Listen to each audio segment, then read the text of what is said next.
Shri Sanjay Singh, 12 minutes. धन्यवाद महोदय, आपने इस अति महत्वपूर्ण बिल पे मुझे अपनी बात कहने का मौका दिया। महोदय, आज पूरा देश इस संसद को देख रहा होगा।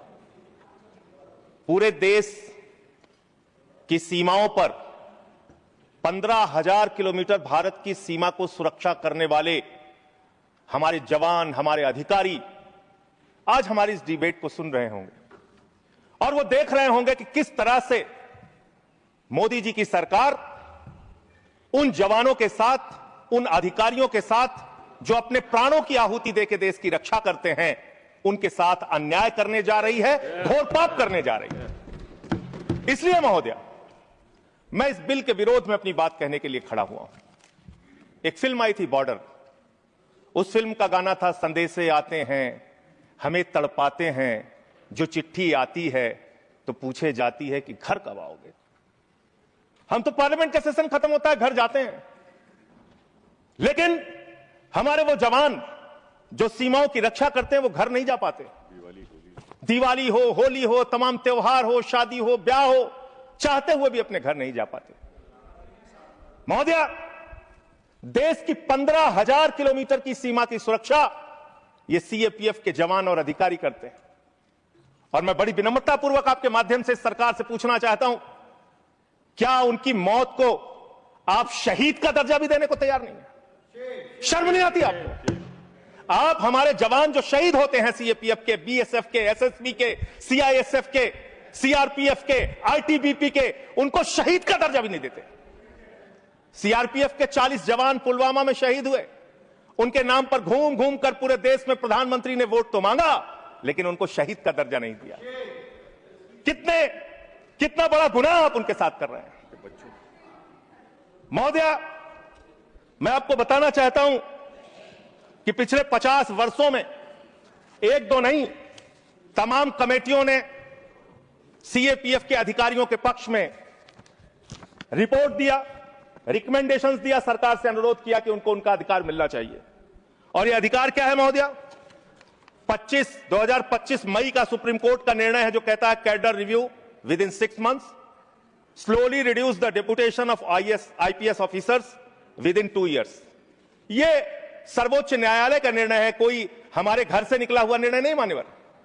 और यह सर्वोच्च न्यायालय का निर्णय महोदय, ये लोग बदल रहे हैं, ये पूरा देश आज देख रहा है इनको। इसके पीछे कारण क्या है? वो कहते हैं कि पे लेवल 10 पे गजेटेड ऑफिसर्स के रूप में आईपीएस भी भरते हैं, यूपीएससी का एग्जाम पास करते हैं, और जो सीएपीएफ के अधिकारी हैं वो भी पास करते हैं। इसके आधार पर निर्णय आया। और 6 जो अलग अलग कमेटियों की रिपोर्ट आई, 1970 में एलपी सिंह जो सेक्रेटरी एमएचए थे, उन्होंने कहा finding avenues of promotion for officers of the IPS can not be the overriding objective. It would be very harmful to the morale of the force if, in our anxiety to put IPS officers as commandants, we were to deny promotion to experienced officers who have worked hard and proved themselves। फिर दूसरी report आई 66 से 77 में, KF Rustam जी की, first director general BSF. तीसरी report आई V G कानेतकर की 1966 में। फिर चौथी रिपोर्ट आई 2008 में आईएमएम अहमदाबाद की। फिर 5वीं रिपोर्ट आई 2015 में 7th पे कमीशन की। और 2 महत्वपूर्ण रिपोर्ट आई, मुझे लगता है चिदम्बरम साहब यहां नहीं बैठे होंगे, एक चिदम्बरम साहब की कमेटी की रिपोर्ट आई और एक एस्टीमेट कमेटी को चेयर कर रहे थे आपके आदरणीय पुरोधा भारतीय जनता पार्टी के पूर्व अध्यक्ष मुरली मनोहर जोशी जी। उनकी रिपोर्ट थी कि सीएपीएफ के अधिकारियों को प्रमोशन का वैसा ही मौका मिलना चाहिए जैसा कि आईपीएस अधिकारियों को मिलता है। ये मुरली मनोहर जोशी और पी चिदम्बरम जी की रिपोर्ट है। वो गृह मंत्री रह चुके हैं भारत सरकार के। इसके अलावा अब मैं इनकी शहादत के बारे में बताना चाहता हूं। उनकी संख्या जवानों की और अधिकारियों की 11 लाख है। CRPF 3,13,678, BSF 2,92,000, CISF 1,60,000, ITBP 89,000, SSB 97,000। ये इनकी संख्या है पूरे देश में। महोदय, इनकी शहादत जो हुई है आपको जानना चाहिए, पूरे देश को जानना चाहिए कितनी बड़ी शहादत है इनकी। सीआरपीएफ के 62 जवानों ने अब तक अपनी शहादत 62 अधिकारियों ने अब तक अपनी शहादत दी है और सभी रैंक के अधिकारियों और जवानों को दिया जाए तो 2290 अधिकारियों और जवानों ने अपनी शहादत दी है। बीएसएफ के 85 अधिकारियों ने अब तक अपनी शहादत दी है और 2014 सभी रैंक के अधिकारी और जवानों ने अपनी शहादत दी है। सीआईएसएफ के एक अधिकारी ने अपनी शहादत दी है और 126 सभी रैंक के जवान और अधिकारियों ने अब तक अपनी शहादत दी है। आईटीबीपी के 13 अधिकारियों ने अब तक अपनी शहादत दी है और 182 सभी रैंक के अधिकारी और जवानों ने अब तक अपनी शहादत दी है। एसएसबी के 5 अधिकारियों ने अब तक अपनी शहादत दी है और सभी रैंक को मिला लिया जाए तो 51 अधिकारियों ने और जवानों ने अब तक अपनी शहादत दी। वीर गति को प्राप्त हुए, उनको तो शहीद आप मानते भी नहीं हैं। महोदया, मैं कुछ बड़े हमले जो देश में हुए उसको बता के, जब 2001 में भारत की संसद पे हमला हुआ, यह संसद अगर सुरक्षित है तो हमारे 19 सीएपीएफ के जवानों की बदौलत सुरक्षित है। 9 जवानों ने अपनी शहादत दी। मुंबई अटैक में 160 जवान और लोग अपनी शहादत दी। कश्मीर में 2014 में 20 जवानों ने अपनी शहादत दी। 2014 में वेस्ट बंगाल के एक्सप्लोजन में 2 जवानों ने अपनी शहादत दी। 2015 में 10 पुलिस फोर्स के लोगों ने अपनी शहादत दी। पठानकोट में 7 जवानों ने अपनी शहादत दी। 2016 में उड़ी अटैक में 19 जवानों ने अपनी शहादत दी। अमरनाथ के अटैक पे 7 जवानों ने अपनी शहादत दी। सुकमा अटैक में 9 सीआरपीएफ के जवानों ने अपनी शहादत दी और 2019 में 40 सीआरपीएफ के जवानों ने अपनी शहादत दी। पूरे देश में उनके नाम पे आपने वोट मांगा, लेकिन उनको शहीद का दर्जा आज तक नहीं दिया। महोदया, कब से इनका मामला चल रहा है और कितना खेल आपने किया इनके साथ? आप देखिए, 2010 में सीआरपीएफ के एक असिस्टेंट कमांडेंट की भर्ती होती है, 15 साल में कोई प्रमोशन नहीं। बीएसएफ के एक जवान की असिस्टेंट कमांडेंट की भर्ती होती है, 13 साल में कोई प्रमोशन नहीं। और एक आईपीएस अधिकारी की 2012 में भर्ती होती है, 13 साल में 4 प्रमोशन उसको मिलते हैं। हम आईपीएस के प्रमोशन के खिलाफ नहीं है, लेकिन सीएपीएफ के अधिकारियों को प्रमोशन क्यों नहीं, ये तो कम से कम आपको बताना पड़ेगा। इसी प्रकार से डिप्टी कमांडेंट पे 18 साल में 1 प्रमोशन बीएसएफ सीआरपीएफ को और 20 साल में 1 प्रमोशन बीएसएफ को, और आईपीएस अधिकारी को आईजी रैंक पे 19 साल में 5 प्रमोशन मिलकर आईजी वो बन जाते हैं।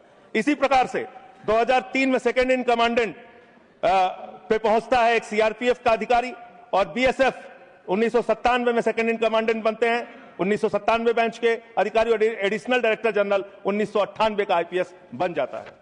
अब इनकी दशा क्या है मान्यवर? जो आपने इनके साथ किया, कैसे कैसे किया, यही अंतिम बात कह के अपनी बात समाप्त करूंगा। कब से ये लोग कानूनी लड़ाई लड़ रहे हैं? 2012 में इन्होंने हाई कोर्ट दिल्ली में एक रिट पिटीशन दाखिल किया। फिर 2015 में इनको दिल्ली हाई कोर्ट से इनके पक्ष में आदेश आया। 16 में फिर आप इनके खिलाफ चले गए।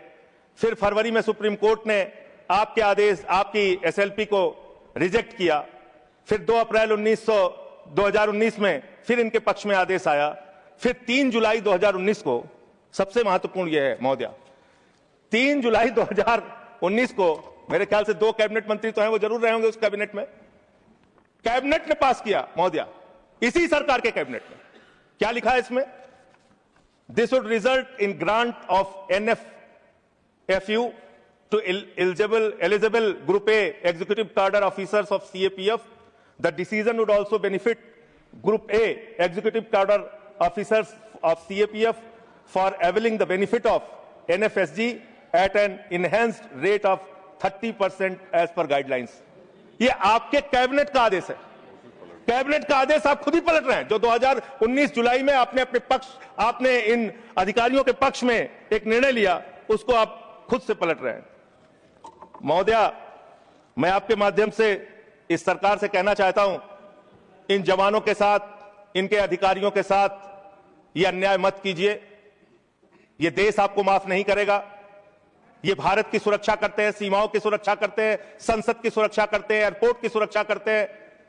इन जवानों के साथ ये घोर अन्याय मत कीजिए। हालांकि आपको अन्याय करने की और अपमान करने की आदत है।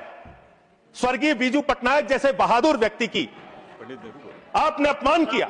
बीजू पटनायक जैसे बहादुर, मैं महोदया इसी से मैं खत्म कर रहा हूं।